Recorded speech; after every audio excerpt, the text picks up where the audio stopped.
IQ में आप सभी लोगों का मैं हार्दिक स्वागत करती हूँ।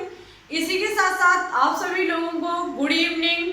तो जैसा कि आप सभी लोगों ने थंबनेल में देख ही लिया होगा, मैं दिशा यादव आज आपके लिए इलेक्ट्रोकेमिस्ट्री का पार्ट नंबर 9 लेकर के आई हूँ, जिसमें आज हम आपको चालकता और मोलर चालकता के बारे में जानकारी देने वाली हूँ। आज की क्लास आपके एग्जाम के लिए बहुत ही इम्पोर्टेंट एंड शानदार क्लास है। साथ ही साथ हम आपको बता देते हैं कि चालकता और मोलर चालकता से बनने वाले जो भी न्यूमेरिकल होंगे वो आपको नेक्स्ट क्लास में देखने को मिलेंगे। आज हम यहाँ पर चालकता मोलर चालकता में क्या संबंध है, क्या अंतर है, क्या यहाँ पर फॉर्मूले बनते और क्या इनके मात्रक होते, सभी के बारे में डिटेल से जानकारी देने वाली हूँ, क्योंकि एग्जाम में बहुत ही अच्छे खासे क्वेश्चंस यहाँ से पूछे जाते हैं। आपके एग्जाम में यहाँ से कोई ना कोई फॉर्मूला या फिर कोई ना अच्छा खासा एक मात्रक पूछ ही लिया जाता है। तो सभी चीज को हम अच्छे से क्लियर करेंगे। यहाँ से बनने वाले हर एक पॉइंट को आपके तक पहुंचाने की पूरी कोशिश करूंगी। तो फिर चलिए अब ज्यादा कुछ ना कहते हुए, टाइम ना वेस्ट करते हुए बात करते हैं अपनी इस शानदार क्लास पर। उससे पहले यदि आप हमारे चैनल पर न्यू हो तो प्लीज इसे एक बार सब्सक्राइब करके बेल आइकन को प्रेस ऑल पर क्लिक जरूर कर लें, जिससे हमारी अन्य आने वाली वीडियो की नोटिफिकेशन आपके पास सबसे पहले पहुंच सके। चलिए बात करते हैं अपनी इस क्लास पर। देखो, चालकता और मोलर चालकता को पढ़ने से पहले आपको वैद्युत अपघटनी विलयनों के लिए कुछ फॉर्मूले पता होने चाहिए। जैसे कि एक आपने नाम सुना होगा प्रतिरोध के बारे में। किसके बारे में? प्रतिरोध के बारे में। आपको ये भी पता होगा कि प्रतिरोध को किससे डिनोट किया जाता है? इसको कैपिटल R से डिनोट किया जाता है। प्रतिरोध R बराबर होता है रो L बटे A। ठीक है, प्रतिरोध R बराबर होता है रो L बटे A। अब आपको ये पता होना चाहिए कि यहाँ पर रो क्या है, तो हम आपको बता देते हैं रो है आपका विशिष्ट प्रतिरोध। क्या है? रो जो होता है उसे कहा जाता है विशिष्ट प्रतिरोध। ठीक है, देखो मेरे साथ नोट डाउन करना, अपने हाथों से नोट्स बनाना। जितना अच्छा आप अपने हाथों से नोट्स बनाओगे उतनी ही आपकी तैयारी बेहतरीन होगी। वैसे आज हमने विचार किया है कि आज हम यहाँ पर जो भी फॉर्मूले लगवाएंगे, जो भी डिस्कस करेंगे, आपको इनकी PDF टेलीग्राम चैनल पर देखने को मिलेगी एक इमेज के माध्यम से। ठीक है, प्रत्येक यहाँ पर फोटो आपको मिलेगी टेलीग्राम चैनल पर, वो भी 24 घंटे के बाद। 24 घंटे के बाद आपको ये PDF के रूप में टेलीग्राम चैनल पर मिलेगी, जिसका नाम है ग्लोबल साइंस IQ। आप हमारे टेलीग्राम चैनल को ज्वाइन कर सकते हैं, जिसकी लिंक आपको नीचे डिस्क्रिप्शन में मिल जाएगी। ठीक है, तो देखो रो हमारा होता है विशिष्ट प्रतिरोध, या फिर हम इसे प्रतिरोधकता भी कह सकते हैं। ठीक है, प्रतिरोधकता भी कह सकते हैं। इतनी चीज अच्छे से क्लियर हुई होगी। ठीक है, उसके बाद आपका जो ये L होता है, ये इलेक्ट्रोनों के बीच की दूरी होती है, और A जो होता है वो इलेक्ट्रोनों के अनुप्रस्थ काट का क्षेत्रफल होता है। ठीक है, उसके बाद एक सेकंड फॉर्मूला होता है G बराबर 1/r। यहाँ पर हम कह सकते हैं कि जो हमारा G होता है, जो हमारा स्टूडेंट्स G होता है, उसे कहा जाता है चालकत्व। क्या कहा जाता है? चालकत्व इसे कहा जाता है। हम कह सकते हैं कि प्रतिरोध का उल्टा चालकत्व होता है। 1/r मीन्स हमारा क्या हो जाएगा? चालकत्व। आगे तीसरा एक हमारा होता है K। वैसे ये K नहीं होता है, क्या होता है अभी हम आपको बताएंगे। K बराबर होता है 1/ρ। क्या होता है? 1/ρ। तो देखो सबसे पहले K को हम कहते हैं इंग्लिश में कप्पा। क्या कहते हैं? इंग्लिश में कहते हैं कप्पा और हिंदी में कहते हैं कापा। क्या कहते हैं? Kappa it's kappa, kappa it's kappa. ठीक है, तो कापा बराबर 1/ρ। रो जो आपको पता ही है क्या होता है, रो हमारा विशिष्ट प्रतिरोध या फिर प्रतिरोधकता होता है, और आपका ये जो कप्पा होता है इसे कहा जाता है विशिष्ट चालकत्व। इसे हम कह सकते हैं विशिष्ट चालकत्व या फिर चालकता। क्या कह सकते सकते हैं विशिष्ट चालकत्व या फिर चालकता, ठीक है, इसे हम चालकता कह सकते हैं, किसे, कप्पा को, ठीक है। अब हम इतनी चीज आपके अच्छे से क्लियर हुई, 3 फॉर्मूले आपके क्लियर हुए। हम आपको रो का भी फॉर्मूला बताएंगे, थोड़ा धैर्य बनाकर रखिएगा। देखो प्रतिरोध R बराबर होता है रो LYA, जहां पर ये जो रो होता है वो हमारा विशिष्ट प्रतिरोध या फिर प्रतिरोधकता होता है, और आपका दूसरा फॉर्मूला G बराबर 1/रो होता है, जहां पर G चालकत्व होता है, और फिर तीसरा फॉर्मूला कप्पा बराबर 1/रो होता है, जहां पर कप्पा हमारा विशिष्ट चालकत्व या फिर चालकता कहलाता है, ठीक है। इतनी चीज क्लियर हुई। अब यहाँ पर सभी के मात्रक को हम देखेंगे। जैसे मात्रक की बात की जाए तो आपका ये जो R होता है प्रतिरोध, प्रतिरोध का जो मात्रक होता है, प्रतिरोध का जो मात्रक होता है स्टूडेंट्स, बहुत ही अच्छे से नोट डाउन कर लेना, क्योंकि बहुत अच्छे से इसका क्वेश्चन एग्जाम में बनता है।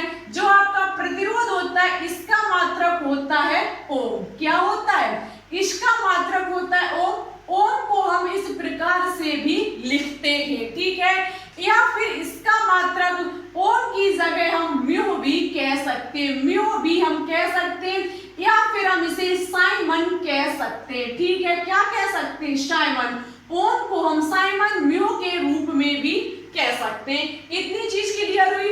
उसके बाद हम बात करेंगे रो का मात्रक क्या होता है।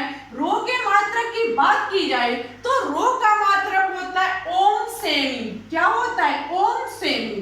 ओम सेमी का मतलब समझते हो, ओम सेंटीमीटर। क्या होता है, ओम सेमी या फिर ओम सेंटीमीटर, या फिर इसका मात्रक म्यू सेमी होता है, म्यू सेमी होता है, या फिर इसका मात्रक साइमन सेमी होता है, ठीक है।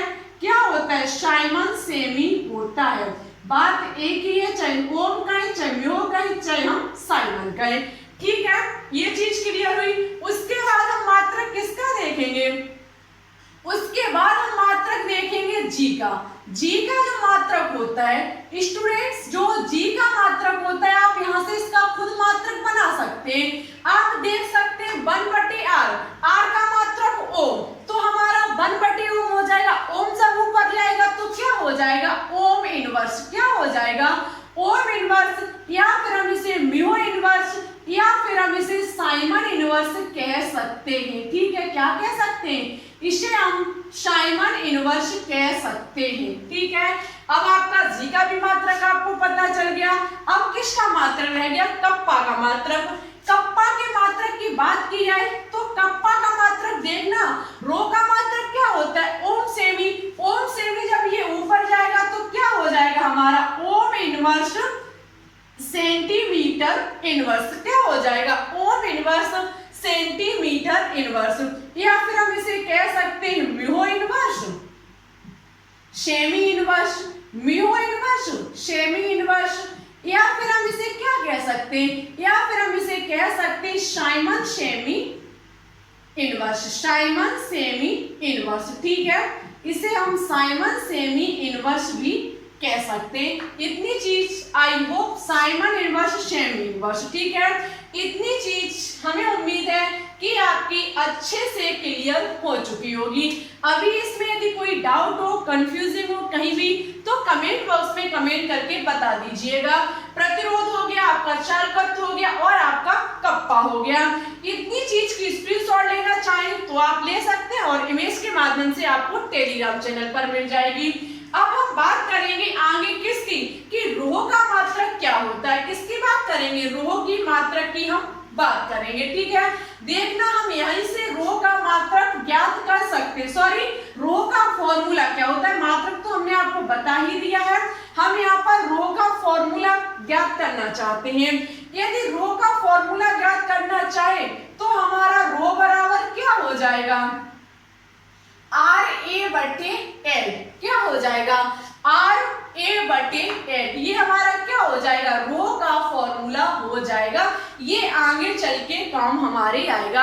अब हम यहाँ से क्या करना चाहते हैं, हमने रो का मान क्यों निकाला, तो हमने इसलिए निकाला है, हम ये जानना चाहते हैं कि हम रो को प्रतिरोध, या फिर हम कह सकते हैं रो हमारा क्या होता है विशिष्ट प्रतिरोध। विशिष्ट प्रतिरोध को हम प्रतिरोध कब कह सकते हैं? हमारा क्वेश्चन ये है कि विशिष्ट प्रतिरोध को हम प्रतिरोध कब कह सकते हैं? तो इसके लिए एक स्थिति होती है जो कि होती है हमारी, जैसे कि कोई एक पात्र जिसमें हमने लिया विद्युत अपघट्ट। क्या लिया हमने? जिसमें लिया विद्युत अपघट्ट, साथ ही साथ हमने इसमें लगाई इलेक्ट्रोड। ये हमारा एनोड से लगा इलेक्ट्रोड और ये हमारा कैथोड का। ठीक है, ये हमारा एनोड का और ये हमारा कैथोड का। हम आपको बता देते हैं कि कब विशिष्ट प्रतिरोध प्रतिरोध के बराबर होगा, जब हम क्या करेंगे कि इन इलेक्ट्रोडों का जो अनुप्रस्थ काट का क्षेत्रफल होगा वो हमारा 1 सेंटीमीटर स्क्वायर हो और इन इलेक्ट्रोडों के बीच की जो दूरी हो, इन इलेक्ट्रोडों के बीच की जो दूरी हो वो 1 सेंटीमीटर हो। मेरी बात को थोड़ा समझने का प्रयास कीजिएगा। हम एक विद्युत अपघट्ट लगा लेंगे और उसमें क्या करेंगे, इलेक्ट्रोड को लगाएंगे। उन इलेक्ट्रोडों का जो अनुप्रस्थ काट का क्षेत्रफल होना चाहिए वो 1 सेंटीमीटर स्क्वायर होना चाहिए और दोनों इलेक्ट्रोडों के बीच की जो दूरी होनी चाहिए वो 1 सेंटीमीटर होनी चाहिए। साथ ही साथ यहाँ पर कहा जाता है कि विद्युत अपघट्ट का जो आयतन होना चाहिए, विद्युत अपघट्ट का जो आयतन होना चाहिए वो 1 सेंटीमीटर क्यूब या फिर हम कह सकते हैं हमारा 1 ml होना चाहिए। कितना होना चाहिए? 1 ml होना चाहिए। स्टूडेंट्स, जब हम रो बराबर रखेंगे विद्युत अपघट्ट के लिए r, ये जो हमारा अनुप्रस्थ काट का क्षेत्रफल है वो 1 है और हमारी इलेक्ट्रोडों के बीच की दूरी भी 1 है, तो 1 से 1 कट जाएगा, रो बराबर क्या निकल के आएगा? r निकल के आएगा। आप समझ चुके होंगे, हम कह सकते हैं कि एकांक आयतन 1 ml आयतन को हम एकांक आयतन कह सकते हैं। एकांक आयतन पर किसी विद्युत अपघट्ट के इलेक्ट्रोडों के बीच की दूरी 1 सेंटीमीटर, इलेक्ट्रोडों का अनुप्रस्थ काट का क्षेत्रफल 1 सेंटीमीटर स्क्वायर लेने पर जो हमारा विशिष्ट प्रतिरोध होता है वो प्रतिरोध कहलाता है। विशिष्ट प्रतिरोध जो होता है वो क्या कहलाता है? प्रतिरोध कहलाता है। क्योंकि रो बराबर जब r हो गया, हम रो कहीं चाहे r कहीं बात एक ही होगी, क्योंकि ये एक दूसरे के क्या हो गए हैं? बराबर हो गए हैं। ठीक है, तो ये कब संपन्न होगा? जब हम इलेक्ट्रोडों के अनुप्रस्थ काट का क्षेत्रफल 1 सेंटीमीटर स्क्वायर, दोनों के बीच की दूरी 1 सेंटीमीटर और आयतन जो लिया जाएगा वो 1 ml लिया जाएगा, तब ये स्थिति हमें देखने को मिलेगी। आई होप आपकी इतनी चीज अच्छे से क्लियर हुई होगी। कहीं भी डाउट हो किसी भी प्रकार का तुरंत कमेंट बॉक्स में लिख दीजिएगा, हम आपको नेक्स्ट क्लास में समझाने की पूरी कोशिश करेंगे। अब स्टूडेंट्स बात करेंगे चालकता और मोलर चालकता में क्या अंतर है। इसकी स्क्रीनशॉट लेना चाहे तो ले सकते हैं। ठीक है, अब हम बात करेंगे किस पर? चालकता और मोलर चालकता। देखो, हम इसके न्यूमेरिकल भी आपको आज ही लगवा देते हैं, लेकिन कुछ कारणवश वीडियो तो हम पहले ही बना चुके हैं। हम आपको सच बात बता देते हैं, हम वीडियो तो पहले ही बना चुके हैं, लगभग 40+ मिनट की थी। 40+ मिनट कुछ करीब हमारी वीडियो थी, वहां हमने न्यूमेरिकल भी सॉल्व कराए, लेकिन कुछ कारणवश वो वीडियो खराब हो गई। खराब होने के कारण ये वीडियो मुझे फिर से बनानी पड़ी, जहां पर ये टाइम जो है वो 7 बजे से हमने वीडियो कंटिन्यू स्टार्ट की थी, उससे ज्यादा हो चुका है। 8 बजे मुझे आपको वीडियो अपलोडेड देनी है और 8 बजे वीडियो अपलोडेड तभी दे पाएंगे जब हम उसे कुछ कम करेंगे। न्यूमेरिकल हम आज ही लगवाना चाहते थे, लेकिन टाइम ना होने के कारण हम आपको न्यूमेरिकल नहीं लगवा पाए। सो सॉरी, हम न्यूमेरिकल नेक्स्ट क्लास में आपको सॉल्व करा देंगे। ठीक है, वो ऐसा ही कुछ हुआ, वीडियो में थोड़ा मिस्टेक हो गई थी पिछली क्लास में, तो हमें ये फिर से बनानी पड़ी, जो 7 बजे के बाद हम बना रहे हैं। और इस वीडियो को हमें आपको 8 बजे अपलोडेड भी देना है। ठीक है, क्योंकि ना दिया तो आप लोग समझेंगे कि आज वीडियो नहीं आएगी और आप वीडियो को देखेंगे नहीं। ठीक है, तो इसमें मेरा कम आपका ज्यादा घाटा हो जाएगा और आप घाटा अपना खुद कर सकते हैं और हम करवाना नहीं चाहते हैं, इसलिए इस वीडियो को हमें थोड़ा छोटा करना पड़ा, जिसमें हमें न्यूमेरिकल को नेक्स्ट क्लास में देना पड़ेगा। ठीक है, अब हम चालकता मोलर चालकता की बात करेंगे स्टूडेंट्स। तो देखो, क्या होगा, चालकता। चालकता की बात की जाए तो आपने अभी एक फॉर्मूला पढ़ा, R बराबर रो L बटे A, यही तो अभी आपने पढ़ा, R बराबर रो L बटे A। हम यहाँ से क्या करेंगे, निकालना चाहते हैं हम यहाँ पर क्या G और यहाँ चालकता से हम क्या निकालेंगे कि चालकत्व जो होगा, जो हमारा चालकत्व होगा उसे चालकता कब कहा जाएगा। तो इसलिए आपको क्या करना पड़ेगा, ये सभी हम जब उल्टे कर देंगे तो हमारा 1/r 1/रो और A/L हो जाएगा। 1/r को स्टूडेंट्स हम G लिख सकते हैं, चालकत्व लिख सकते हैं, 1/रो को हम कप्पा लिख सकते हैं और A/ हमारा L हो जाएगा। यहाँ से हम चालकत्व निकाल सकते हैं, क्या निकाल सकते हैं, चालकत्व। इस मात्रक, इस जो हमारा प्रतिरोध का फॉर्मूला है उससे हम चालकत्व का भी फॉर्मूला ज्ञात कर सकते हैं। कैसे किया, हमने इस चीज को उल्टा लिखा, उल्टा लिखने के बाद 1/r हमारा G होता है और 1/रो हमारा कप्पा होता है और A/L लिख दिया, ठीक है।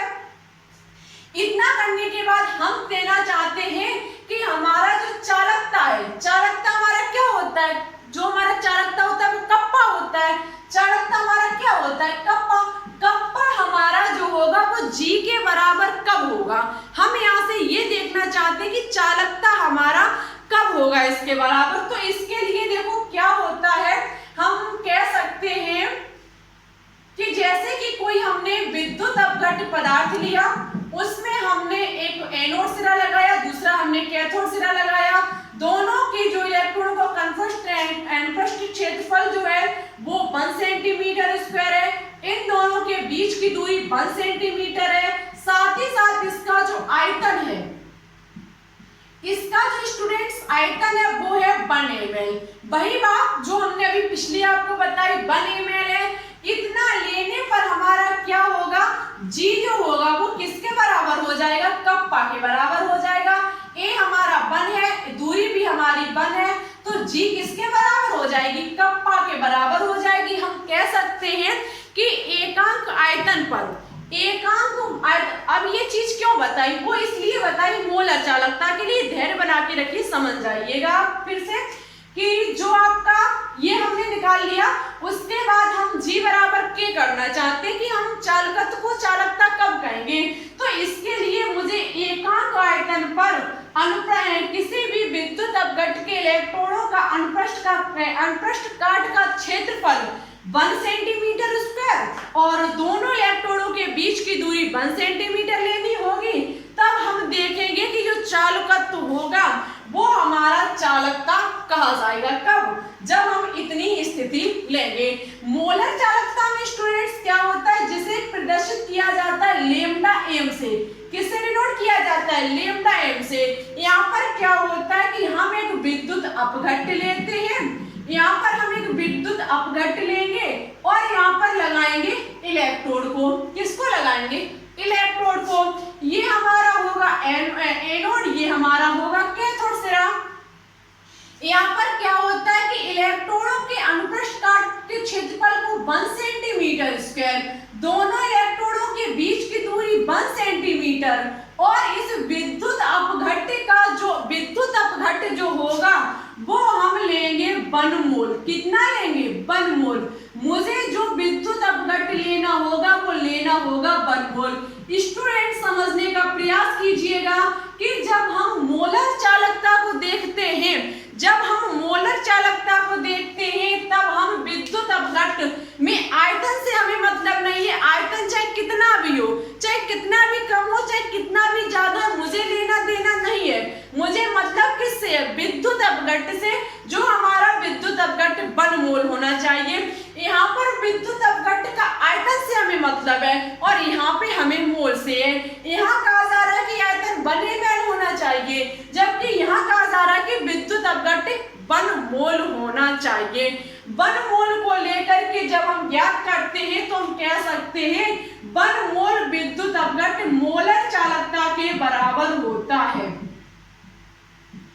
मोलर चालकता के बराबर होता है। ठीक है, मोलर चालकता के बराबर होता है। इतनी चीज हुई कंफर्म। उसके बाद स्टूडेंट्स, जब मुझे नहीं पता है कि 1 मोल विद्युत अपघट्ट लेने पर इस विद्युत अपघट्ट का आयतन कितना होगा, तो हम कह सकते हैं कि 1 मोल विद्युत अपघट्ट, 1 मोल विद्युत अपघट्ट के लिए, 1 मोल विद्युत अपघट्ट के लिए जो आयतन है वो B है। जो इसका आयतन होगा वो कितना होगा, B होगा। और हम कह सकते हैं कि एकांक आयतन, जो हमारा एकांक आयतन की चालकता विद्युत अपघट्ट, 1 मोल विद्युत अपघट्ट का आयतन B आयतन है। और हम कह सकते हैं कि एकांक आयतन की जो चालकता है, एकांक आयतन की जो चालकता कितनी होगी, चलिए आप बताइए। एक आप वीडियो को यहीं पर पुश कीजिए और थोड़ा दिमाग लगाइए कि एकांक आयतन की चालकता कितनी होगी। तो एकांक आयतन हमारा 1 ml होता है। एकांक आयतन 1 ml के लिए चालकता कितनी निकल के आई, कप्पा। तो 1 एकांक आयतन के लिए कितनी होगी चालकता, कप्पा। हम कहना चाहें कि B आयतन के लिए चालकता कितनी होगी, तो कितनी होगी, कप्पा इंटू B। हम कह सकते हैं एक पेन का जो रेट है वो 10 है, तो 5 पेन का रेट कितना होगा, 10 इंटू 5, 10 इंटू, यदि हम एक पेन का जो हमारा मोल है वो 10 है, और यदि हम 5 पेन का निकालना चाहें तो 5 इंटू 10 हो जाएगा। उसी प्रकार से एकांक आयतन की चालकता कप्पा है, तो B आयतन की चालकता कितनी हो जाएगी, कप्पा इंटू B। तो अब आप कह सकते हैं B आयतन हमारा है क्या, 1 मोल विद्युत अपघट्ट। 1 मोल विद्युत अपघट्ट किसके बराबर है, मोलर चालकता के। हम कह सकते हैं कि मोलर चालकता बराबर हमारा कितना निकल के आ गया, मोलर चालकता बराबर हमारा निकल के आ गया kV। कितना निकल के आ गया, kV। हम कह सकते हैं कि B का मान होता है 1000/m। क्या होता है, 1000/m। m जो होती है वो स्टूडेंट हमारी मोलरता होती है। क्या होती है, मोलरता होती है, ठीक है। अब मोलर चालकता को हम लेमडा m से डिनोट करते हैं, kV हमारा 1000/m हो जाएगा। यही हमारा जो होता है वो मोलर चालकता का फॉर्मूला होता है। यहाँ से बहुत ही अच्छे खासे क्वेश्चंस एग्जाम में पूछे जाते हैं। हम एक बार फिर से कहते हैं, चालकता जो होती है उसके लिए आयतन 1 ml होना चाहिए, और मोलर चालकता के लिए विद्युत अपघट्ट का जो मोल होना चाहिए वो 1 मोल होना चाहिए। इससे आयतन से लेना देना नहीं है और इसको मोल से लेना देना नहीं है, ठीक है। तो इस प्रकार से हम यहाँ पर बहुत सारे फॉर्मूले को सीख चुके हैं। R का फॉर्मूला, रो का फॉर्मूला, G का, K कप्पा का, और साथ ही साथ लेमडा m। सबसे इम्पोर्टेंट, वेरी इंपॉर्टेंट, एक तो प्रतिरोध का है और साथ ही साथ इसका भी, और सभी के इम्पोर्टेंट है। क्यों इम्पोर्टेंट है, तो आपको जब हम न्यूमेरिकल नेक्स्ट क्लास में लेकर के आएंगे तो वहां पर आपको पता चल जाएगा कि क्या इम्पोर्टेंट है और क्या इम्पोर्टेंट नहीं है, ठीक है। साथ ही साथ हम आपको बता देते हैं मोलर चालकता का मात्रक क्या होता है। यदि इसके मात्रक की बात की जाए तो इसका मात्रक ओम इनवर्स